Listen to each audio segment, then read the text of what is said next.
vamos falar um pouco sobre partições, que é um dos temas que eu mais amo dentro da teoria dos números. Como sabem, meu nome é Ana Carolina e eu sou licencianda em matemática.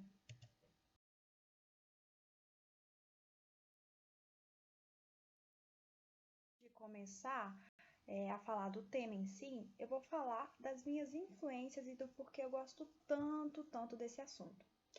O primeiro ponto é em relação ao matemático que é tido como um dos pioneiros nos resultados de partições, que é o Srinivasa Ramanujan. Ele nasceu em 1887 e morreu em 1920, ou seja, ele morreu com 32 anos. E ele é um matemático indiano. Então, eu me enxerguei muito no Ramanujan quando eu conheci a história dele. Ele é um matemático assim que ele conseguia ver os comportamentos numéricos na natureza e sabia de muitas fórmulas, só que ele não sabia de onde vinha. E ele falava que a inspiração dele era na deusa protetora da família dele, que chamava Mahalakshmi, que é o nome da deusa. E aí a história dele é interessantíssima. Inclusive, quem deu a oportunidade ao matemático francês Pierre a conseguir ganhar a medalha Fields ao provar a conjectura de Ramanujan. Ele ganhou a Fields de 1978. E aí, é, um filme que me refletiu, me fez assim conhecer um pouco mais assim e ajudaria vocês a entender um pouco da história dele é O Homem que Vive o Infinito. Ele é um filme de 2016 e ele está disponível na Netflix para quem quiser assistir. O que de fato é uma partição? Então, a partição de um número positivo n, ele é uma representação de n como soma de inteiros positivos alfa-i's, né, com esse i de 1 a r, tal que quando eu somo esses alfa-i's, ele vai me resultar justamente o número inteiro que eu particionei. E aí a gente vai pedir, né, a definição pede para que o alfa 1 seja maior ou igual que o alfa 2, maior ou igual ao alfa 3, até maior ou igual ao alfa r. Por quê? Porque, por exemplo, digamos que eu queira contar, particionar um número. E aí, vamos dizer o 3, que a gente vai ver mais para frente, mas vamos só adiantar um pouquinho. O 3, eu posso escrever ele como 2 mais 1 e 1 mais 2. Mas vocês concordam que eu estou contando a forma de particionar duas vezes? Porque o que eu fiz foi alterar a ordem que os elementos se encontram. Então, pedir para que haja essa restrição, essa maior igualdade aí entre os termos, é pedir que não haja confusão nessas coisas, para impedir essas confusões, né? Então, cada alfa-i é chamado de parte da partição. Então, os alfas-i são as partes da minha partição. E a gente vai denotar por P de n o número de partições de n, ou seja, o número de formas que eu consigo representar o n como soma de inteiros positivos. Alguns exemplos. Tudo na vida fica mais claro com um exemplo. Então, vamos fazer as partições dos inteiros 5 e 6, que são as que seguem. Então, eu posso representar o 5 como 5, 5 simplesmente, 4 mais 1, vocês observem que eu estou sempre, o primeiro é maior ou igual que o segundo, e assim sucessivamente.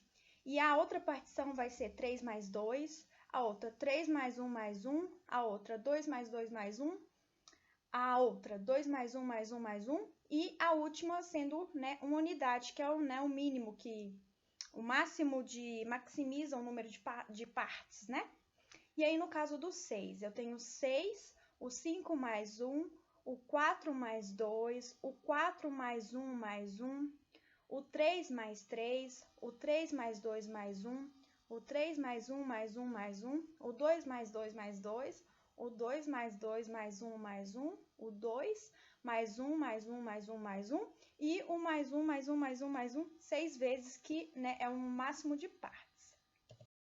A gente tem algumas considerações para levar em conta. A primeira é que nenhuma parte de n pode superar n. Por quê? Por exemplo, digamos que eu tenha 5 e eu falho aqui uma parte, seria o 6, mas aí já contraria a nossa definição de partição, né? Porque como que a soma de 6 mais qualquer outro número positivo pode ser igual a n? Então, pode ser igual a 5 no caso, né? Então, isso não pode acontecer. Nenhuma parte pode superar n, simplesmente pela definição. E aí, outro ponto é que se a gente analisa o P de n, a gente vai ver que de um número para o outro vai crescer muito rápido. Então, por exemplo, se a gente pega o número de partições do 20, são 627 partições. Se eu pego a de 100, e aí é 190.569.292 partições. E o P de 200 aí já fica até um pouquinho, né, grande para falar esse número. Então, uma expressão que pode, né, descrever esse crescimento é essa P de n que se assemelha a esse comportamento aí. Se vocês jogarem isso no GeoGebra, você vai ver que é uma linha assim bem inclinada, bem íngreme mesmo. Então, isso mostra que os P's de n, né, em relação aos números inteiros positivos, elas crescem muito rápido. E aí, o último ponto é que a gente define o P de 0 como sendo igual a 1. Como tudo na matemática, os matemáticos sempre tentam, a gente vê, né, na escola, com os professores, as famosas fórmulas.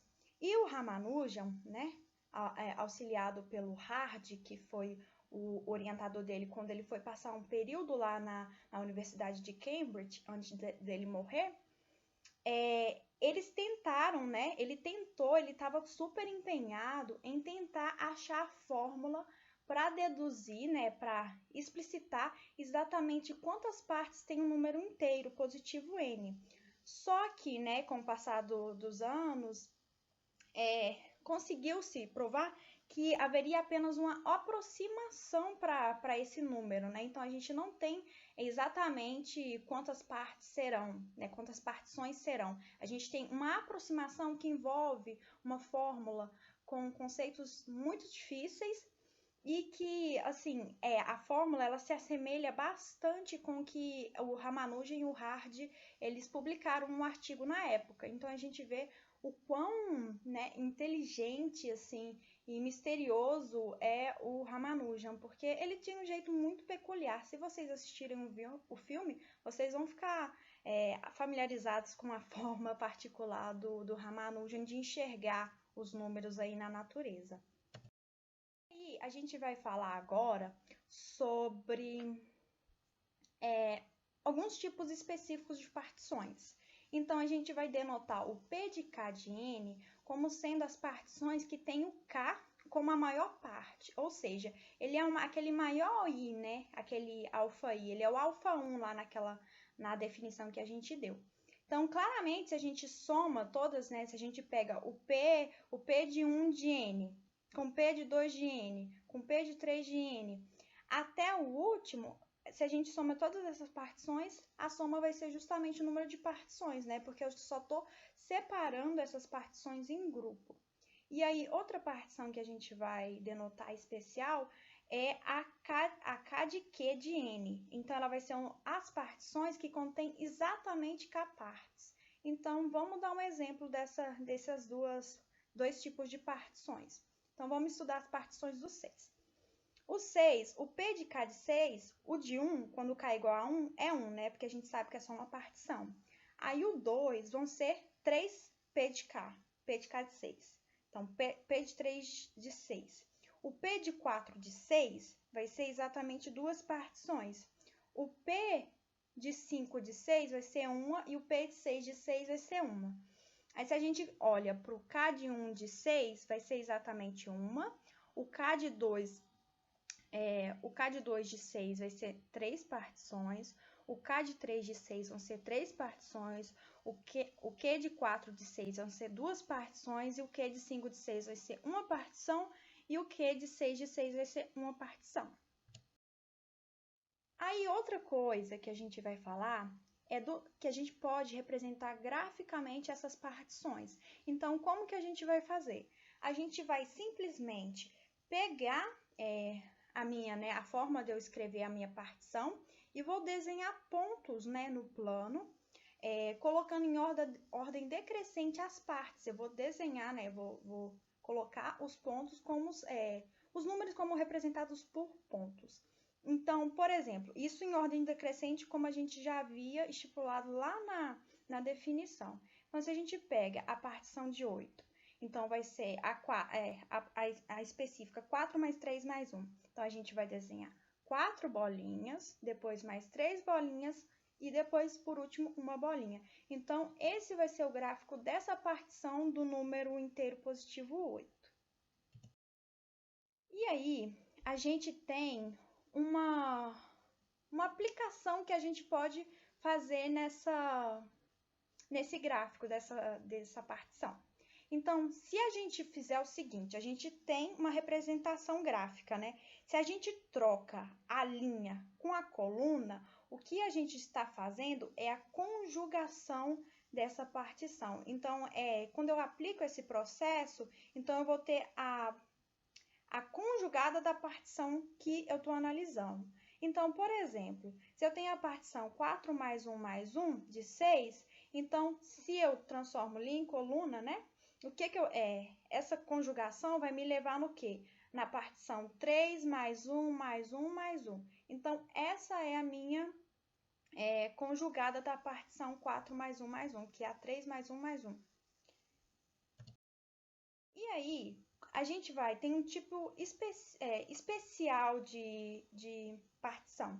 Quando a partição ela não muda quando eu aplico a conjugada, eu vou dizer que essa partição é autoconjugada. Então, um exemplo, se eu pego a partição de 6 aí também, 3 mais 1 mais 1, e eu faço... nossa, tem um erro.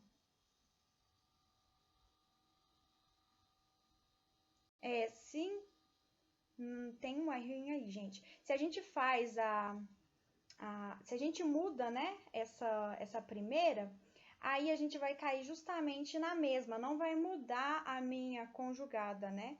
Então, vocês podem tentar reproduzir qualquer coisa, dúvidas, vocês podem deixar no comentário, tudo bem? E com isso, eu finalizo a minha apresentação sobre partição. Esse tema é muito amplo, tem muito material na internet, referências em livros, né, matemáticos específicos de teoria dos números. Essas foram as referências que eu utilizei para poder montar essa pequena apresentação. E quem tiver interesse, ficou interessado nesse assunto, podem procurar essas referências. E existem outras, né, como eu mencionei, na internet aí, aos montes, né? Mas tem que saber filtrar. Qualquer dúvida pode deixar aqui comentário que eu auxilio, tudo bem? E aí, quem não se inscreveu no canal, se inscreva, né? Deixa o seu like aqui e ativem o sininho. E muito obrigado pela aventura de hoje. Beijo e até mais!